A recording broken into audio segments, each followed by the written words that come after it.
Thank you, choir. Just as always, excellent and beautiful.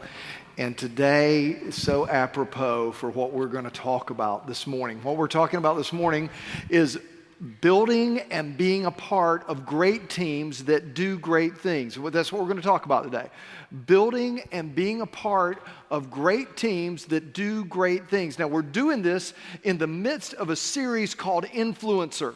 Well, we began this series at the beginning of the summer. This is our summer series, and we're journeying through a book called Nehemiah. It's a historical book. It's a piece of Hebrew history, actually the latest piece of history that we get in the Bible about the Hebrew nation, and this guy named Nehemiah who was an influencer.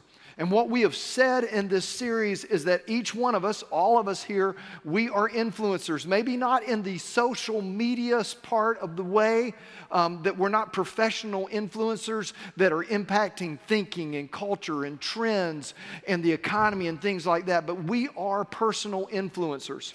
We influence what people think. We influence what the people around us think. And not only that, those of us who are followers of Jesus, those of us who have decided that, hey, listen, I'm a Christian. I'm a disciple of Christ. These people that call themselves Christians, they are not just influencers. According to the Apostle Paul, those of us who follow Jesus, we are ambassadors for Christ. We shape the thoughts and the opinions people have about Jesus. And this is so very important. Now listen, if you're not a follower of Jesus here today, we are so glad that you're here.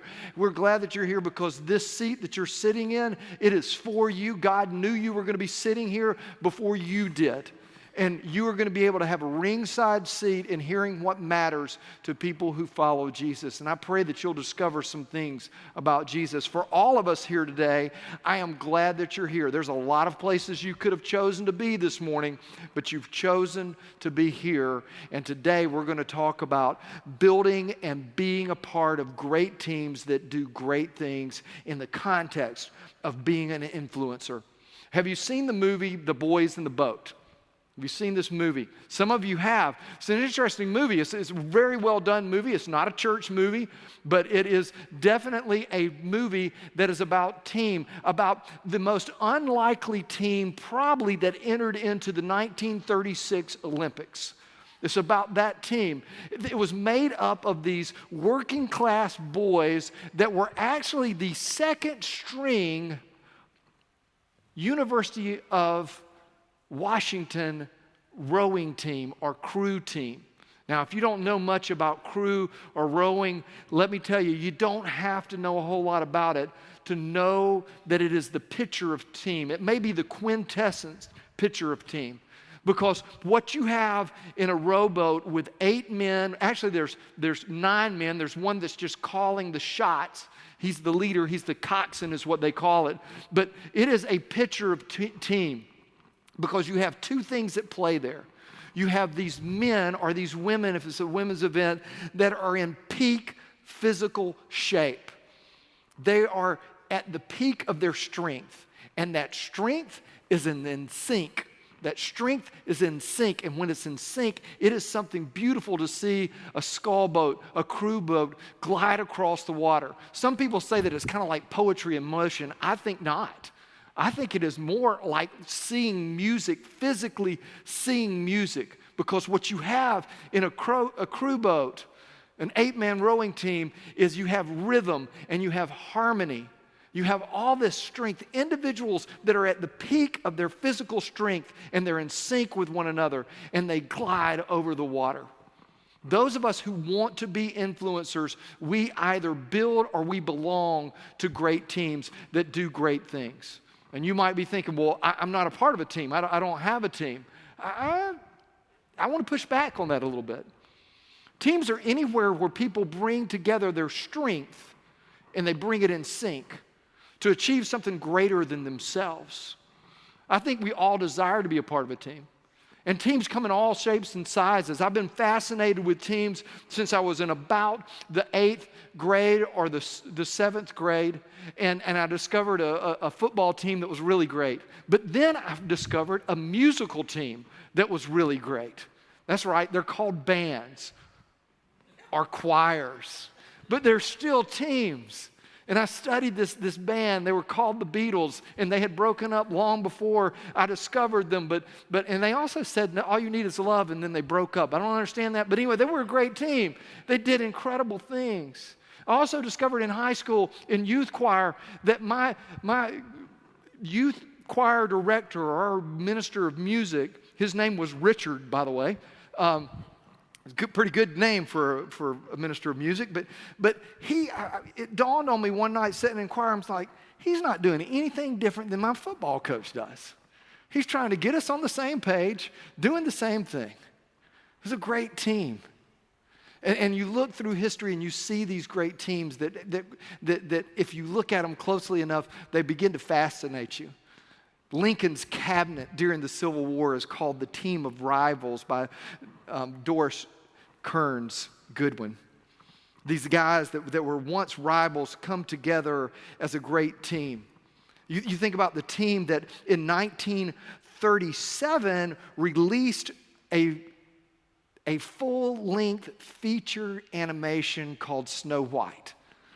No one thought that could be done. There were people involved that thought it shouldn't be done.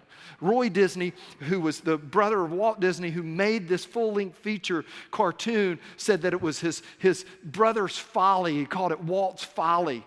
It was going to be the end of them. And it was just the beginning. As they got together as a team and created something great that had never been built before.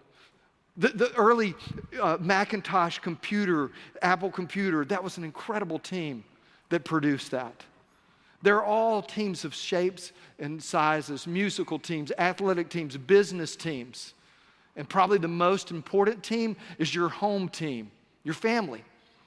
I mean, we look and we admire those great marriages and we admire those great teams. And then there is our church team. For those of us who are a member of this church, we're a part of Team Snyder. And so what I want to do today is I want to talk about 4 characteristics of building and belonging to really great teams. But before we do that, I want us to go to Nehemiah, and then we'll springboard to these 4 things. But there's things for us to see in Nehemiah chapter 3, because what you see is you see an influencer building a great team. And you see the result of that. Now, to remind you, Nehemiah has left Persia. He hears about a city that needs to be restored, and he has this passion and affinity for this ancient city that lies in ruins. And he has this acute perception. He sees that it could and should be rebuilt.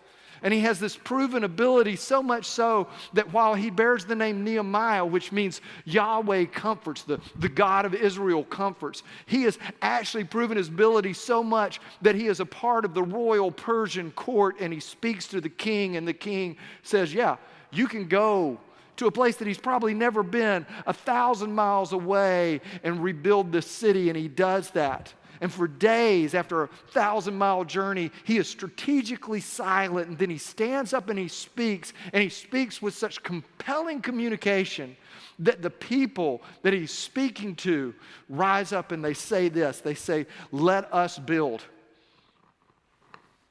And so they strengthen their hands for the good work. Now, not a lot of preachers will read all of chapter 3 of Nehemiah. I've only seen one do it so far. His name's Tim Keller. God bless him. But I'm not Tim Keller, and we're not going to read all of Nehemiah 3. And let me tell you, there's 3 reasons it's kind of monotonous. Not to the people who read it the first time, and it can kind of be a little intricate. But most of all, there are a bunch of names in there that I have no idea of how to really pronounce. And so we're not going to do that. But what I do want to do is I want to take you a tour around the wall quickly before we jump into these 4 characteristics of healthy teams. Because as we go around the wall, we see things at certain corners. Let's begin at the northeast corner. It says this. The people have put their hands to the good work, and they're working now. And it says, Eliashib, somewhere there we hear eyes. The high priest rose up with his brothers and the priest, and they built the sheep gate. They consecrated it, set its doors, and they consecrated it as far as the Tower of 100, as far as the Tower of Hanel. And what you see at the very beginning is that the high priest doesn't stay in the temple and make a decision. He gets out and works with the other priest. That he puts his shoulder to this part to the other part of another person, shoulder to shoulder. And maybe there were some soldiers there too, I don't know. But anyway, they're working together. He doesn't sit in a boardroom, he picks up a board and he begins to work alongside of them. But something happens in the northwestern corner that is the antithesis of this. Let's jump to that. And next to them, the Tekoites repair, but their nobles would not stoop to serve their Lord. The Tekoites, they repair. They somehow transcend their leader's poor example. And they begin to work without those that are privileged among them. And not only do they work in the northwest corner, you see them appear again. They're the only group that appears twice in this listing of the people who work.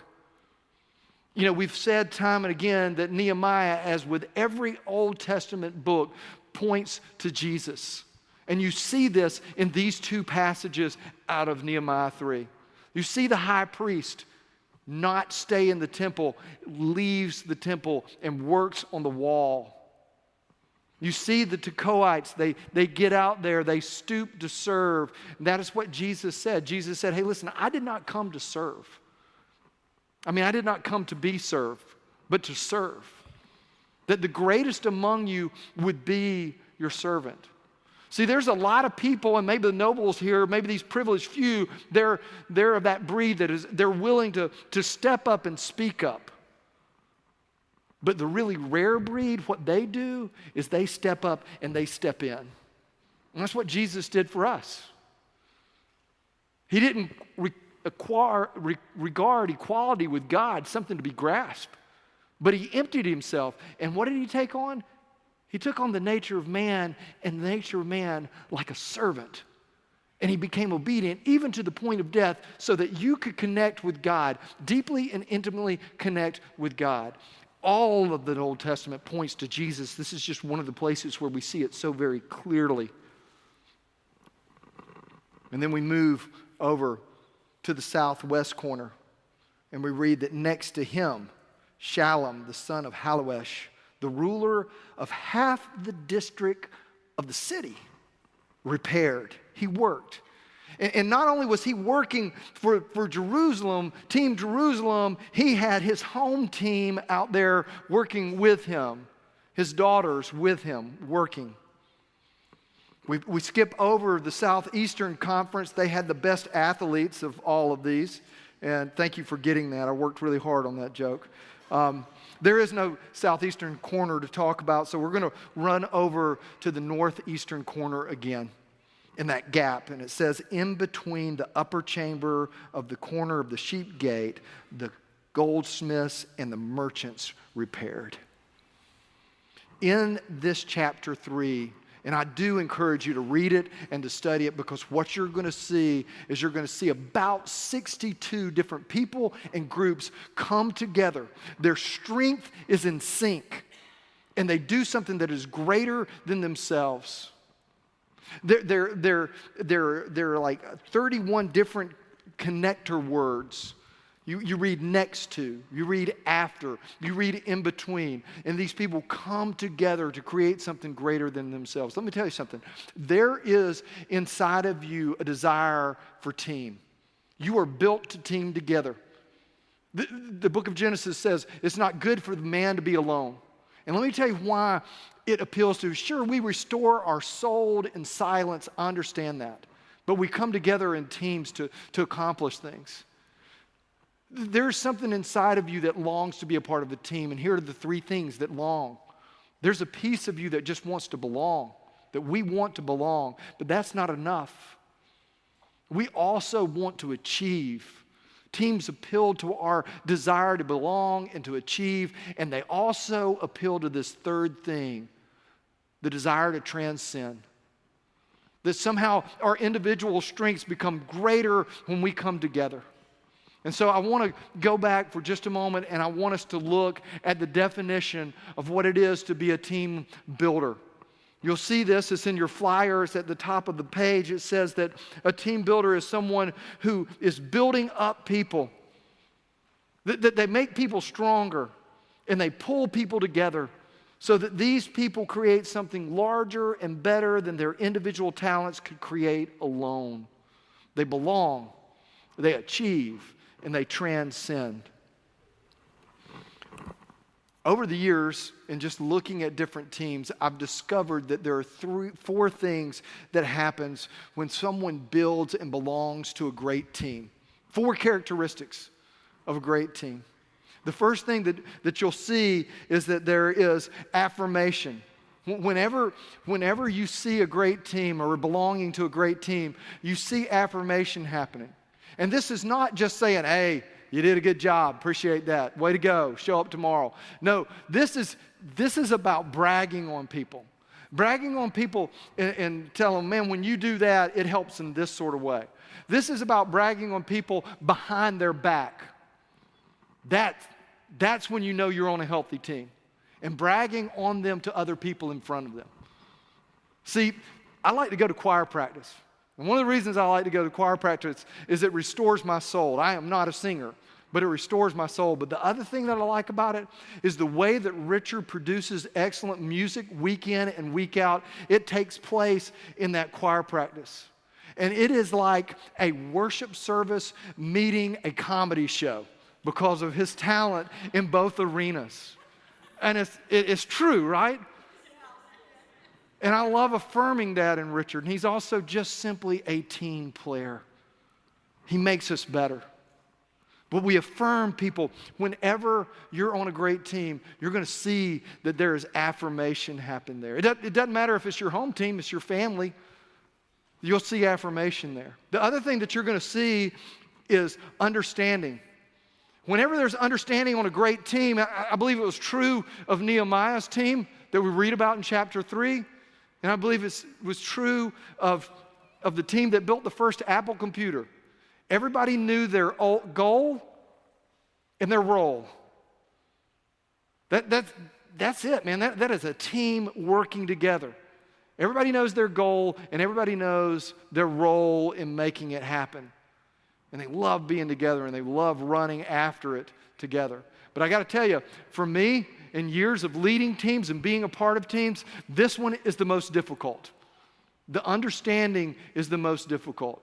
It's the one that, and I don't mean it's hard to understand what I mean by understanding. It's just hard to maintain. It just takes constant rubbing and oiling and lubricating and revisiting. You're never finished with the understanding piece. Another thing that happens with great teams is you see this just high level of trust. Teams move at the speed of trust. Whenever you begin to see a church or an athletic team or a band, whatever team it is, whenever you begin to see that team move further, faster, you're watching trust in motion. As a amateur athlete in high school, my first couple of years, we ran the wishbone. Now, I don't know if you know what the wishbone is, but it's basically what we call the triple option now. And it is an offense that is beautiful, but it is built on trust from the moment that the ball snaps. It's also quite brutal, but it is trust in motion. Trust teams, great teams that do great things. Great families that do great things, great marriages, they always have trust. That's why the Apostle Paul said this in 1 Corinthians 13. He said that love is trust. Love always trusts. You see that in great teams that do great things. The other thing you see is you see unity. Now, here's the thing about unity. Most great teams, they try to start here. They want to get in a circle and sing Kumbaya, maybe roast some marshmallows and get some chocolate and some graham crackers, make some s'mores, and that's going to be unity. Everybody in the same place at the same time doing the same thing. That's not unity. That's just everybody being in the same place at the same time doing the same thing. I can be on a corner in New York waiting for the light to change with a bunch of people. We're all doing the same thing. We're all in the same place. That's not unity. Unity is being motivated by a common goal. Unity is a common vision. Unity is bringing together incredible individual strength and putting it in sync. These things lead to unity. But unity is not just getting in a circle singing Kumbaya. There has to be something greater than that. You know, in Pensacola, we had this incredible thing that we did there for a while, and I was able to become really good friends with a guy named Lonnie Wesley. Lonnie Wesley pastored a local church, and he would preach in our pulpit, and I got to preach in his pulpit several times. And his church was predominantly African American, and our church was predominantly whatever we are, and white Americans, whatever. And, you know, you can talk about racial tension and stuff like that, and we could have gotten together with Lonnie's church and our church, and we could have all held hands, and we could have sang Kumbaya. We didn't do that. What we saw is that there was a failing school in our area, and we said, let's make it not fail. And we worked together for years to see it come from an F to a C. And we mentored people, little kids there. And we did special events there. And we worked together. The unity wasn't about us all getting together and doing the same thing. The unity, just being in the same place at the same time. It was about something greater than what divided us. What brought us together was Jesus and those kids at that school and the remarkable life change that we were able to see over a decade. This is what it looks like when a team, when a family, and when a church functions as a team.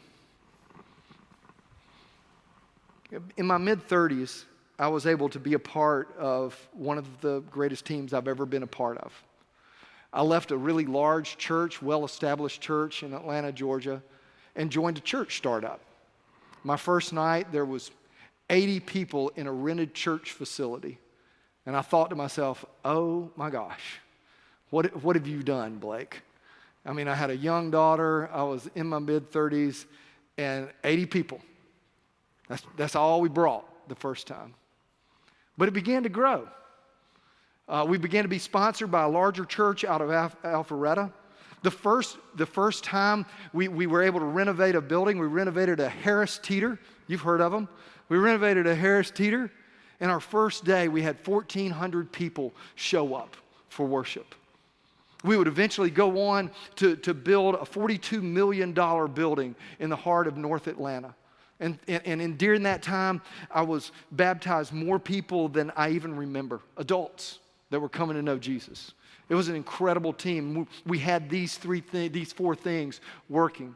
But just as we were beginning to start that, the three of us that were kind of at the epicenter of that starting, we sat down with someone from Alpharetta who was just kind of a sage guy. He was a really old guy. I bet he was at least 48. He was really old, right?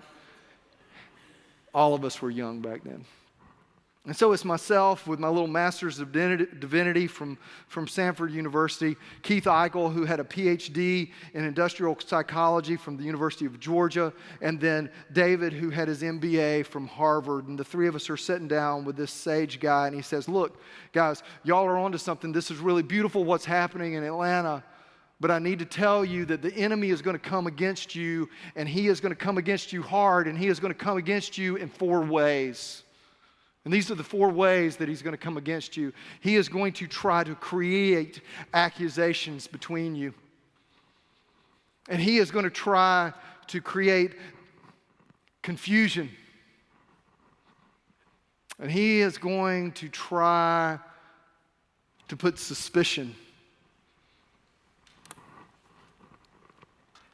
And lastly, he will take what you specialize in and turn it into silos, and it will become division. This is, whenever you see a family fracturing, is this not what you see? Whenever you see a business begin to fracture, isn't this it? Do you know what the Hebrew word for accusation is? Like the Old Testament Hebrew word for accusation? Satan. The Satan. The accuser. Not surprising then that at the very end of our scripture, the last book that we have in the Bible is called Revelation. It's written by Jesus' best friend probably, a guy named John. He heard Jesus describe Satan in so many different ways. The thief, a murderer, the devil, Beelzebub. But when John pens his revelation and he describes Satan, you know how he describes him? The accuser of the brethren. Oh gosh. Family, church team, hear me. Whenever we engage in accusation, we begin to speak demonic language. Be careful with those words. Be careful with those words. Because whenever we begin to accuse a brother, either to their face or behind their back, we're speaking demonic language. Be careful with that. Now listen. This one. This confusion thing. Understanding it is the toughest thing that I've found to maintain on a healthy team. But God is not the author of confusion. Now look, as a church, we're growing. As a church, we're moving fast and we're moving further than we have in a few years. And when that happens, the chance for confusion comes in. We've had several staff members in the last half year transition away from us. And that creates confusion. And I understand Bruce Herman, who was the best associate pastor I may have ever worked with. I didn't want him to leave. But I understand having 3 grown daughters, and I understand having 7 grandchildren, and I understand having 2 aging in-laws that are requiring your time, and being at the time of retirement. I understand why Bruce did that. I understand why John Nolan, our minister of discipleship and connections, why he has this opportunity in his mid-30s to go pastor a church that's right in between his parents and his in-laws with 4 kids under the age of 5. I get all of that. I know what it's like to move away from a position that is not a pastor in order to pastor a church like this one. And I understand how Karen and Jason, after years of serving our country and carrying a dream of moving back to their home in Wyoming, why they would do that at this point. I also understand that we have 2 very capable people that you're going to meet soon and you've heard about that's going to step in, the proven leaders, young but proven leaders. Excellent leaders that are going to step into the role of student minister and youth minister. I understand that during this time right now of generations and us looking at doing major restoration to this room and to the rest of our campus, how that can create confusion. Look, listen, in Buckhead, I built a $42 million, I was part of a $42 million build. Can I tell you that building something, before I left here, we built a $7 million freestanding building at my last church. Now look, building something that's freestanding, that's never been built before, it is very easy to understand. Renovated a youth ministry area at my first church in Atlanta, only cost $1 million. Can I tell you that rivaled the $7 million? It's difficult, and we have a lot of people doing a lot of hard work to make this happen. And so what we're going to do in order to try to create more understanding around our Generations campaign is at least once a month, we're going to give an update in the bell so that you'll know what's going on. So we can all understand, because we know the goal. The goal is to see more people come to Jesus. We know the goal. The goal is to do for the next generation what the last generation did for us. And we're going to continue to try to create understanding. This one might be the most dangerous. See, there is this gap between what's real about a person and what you perceive about a person. And let me say that again. There is a gap between what you perceive about a person and what's real about a person. What you do with that gap will determine what type of team that you have. You can put two things in that gap between what you know about a person and perceive about a person and what's real about that person. You can choose to either put suspicion in that gap or you can put trust in that gap. Now, what you need to do, what I need to do, is we need to close the gap. But until I can close the gap between what I perceive about you and what is real about you, I've got to put in that gap trust. Otherwise, it's going to erode the team. You know how you close the gap between what you know about someone or what you perceive about someone and what's really real about someone? You know how you close that gap? You talk to them, not about them. You talk to them, not about them. But until you do that, you have to be mature enough to put trust in there and not let this. If these things are in place, this thing is easy. It is easy to divide us. It is easy to take the strengths that we have as individuals, whether it's in your family, or it's in your church, or it's in your business. Take the strengths that we have, and instead of them becoming specialties, they become silos, and we're divided. Jesus prayed for this. He wanted us to have this. God is love. Love always trusts.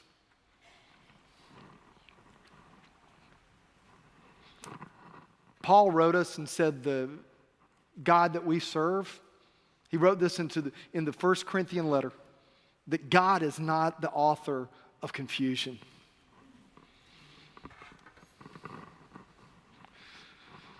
When we do this, it not only erodes our family, it not only erodes our church, it not only erodes our business, it erodes our heart.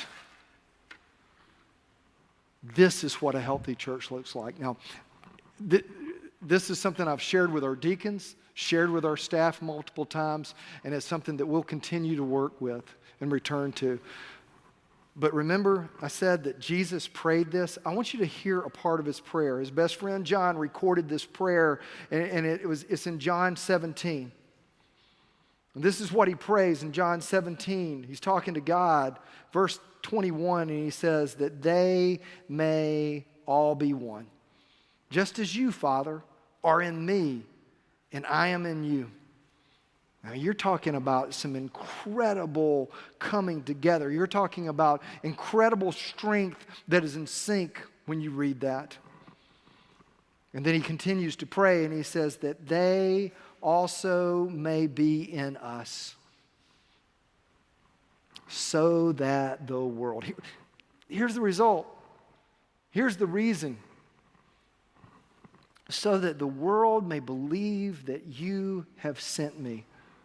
No, these four things are not about getting in a circle and singing Kumbaya. These four things are about people coming to know Jesus. And you know what?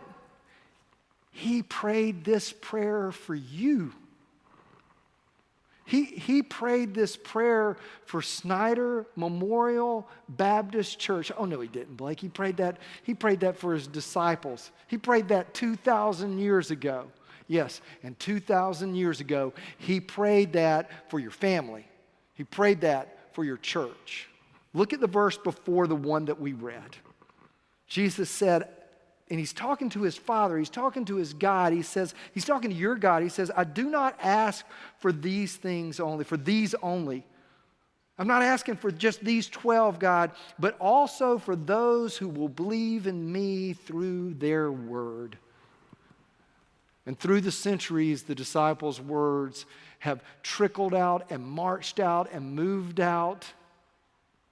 And we find ourselves sitting here today, hearing the prayer that Jesus prayed for us. And so I want us to, much like Richard mentioned at the beginning of our message, or beginning of our time together, I want us to do that thing that we've done often in this series. I want us to walk away both head and heart and think about what we've heard today and pray about what we've heard today. So I want to ask you 4 questions to think about, to actually pick up and journal about. And I know some of you are not journalers. I get that. But again, I'm going to tell you, hey, listen, we got junk mail. It still comes. I don't understand it, but it comes. Take it and use the back side of it. Fold out an envelope. Get your child's crayon and make pictures, but at least sit down with something in your hand and think about these questions. Will you please? For the sake of your heart and for the sake of the people that are on your team, whether it's your home team, your family, or your business. And ask the first question and write an answer to it. Who on my team needs affirmation? Who is it that may not know that I appreciate them? Who is it that may need to hear from me? Look, if you're any kind of leader, when you give someone a compliment, it lifts them up a little bit. Even if they're not a words of affirmation type of person, it lets them intellectually know, oh, she believes in me. And look, I know that we have kids and we have to parent those kids. We try to stop when they get to be about 22, but oh man, you want to help them out, you know. You've got this hindsight, and you're like, oh, I don't want you to step in that because I stepped in that. It's so hard. But look, I know you want that little fella that's in the back seat or that little gal in that back seat to shape up, but just make sure from time to time that you just take the pressure off a little bit and affirm them. And say, hey, buddy, you're doing a good job with that. Or, your dad really appreciated it the other day when you did thus and such. Who on your team needs to be affirmed? What are the areas on my team needing increased understanding? I talked about a little bit of some of the things on our team that needs increased understanding. Do you know what that is? Does everybody know the role and the goal? Does everybody know in your family what your family's about? Who do I need to talk to instead of talk about? This one will mean you have to put your long pants on. You have to grow up if you do this one. But at least take time to write it down and pray that God would give you courage to do it. And then lastly, what am I doing to increase the unity of my team? Might be your home team, might be your church team, might be your band, might be your business. But what are you doing? Chances are it's going to be one of those 3 things that you've already written down. Now, let's talk about a team builder's prayer for just a moment. It's based on 1 Peter 3:8 before we conclude. Just to pray this prayer. Father, may I add to the harmony. May my strength be in sync. May I add to the harmony. Do you know when a choir is in harmony that the sound is louder, like it goes further? It really does. If they're out of harmony, whatever that is, the opposite of harmony, when they're there, the sound doesn't go as far. And not only does it not go as far, it's unpleasing to the ears. But when they're in harmony, sympathy. God, help me be aware. The sympathy for me has a whole lot to do with understanding. Understanding what someone's going through. Love. And kind-heartedness. In October, we're going to talk, as we get ready for the election, gang, we're going to talk about kind-heartedness. Oh, yeah. The kind-heartedness of my team, growing daily in my own humility. If you probe at all into the boys in the boat, that story from 1936, what you will find that the one characteristic that they had besides this incredible work ethic and this incredible ability to be in sync is they had this thing called humility. It seemed to outpace the Ivy League schools that they had to compete against in order to get into the Olympics.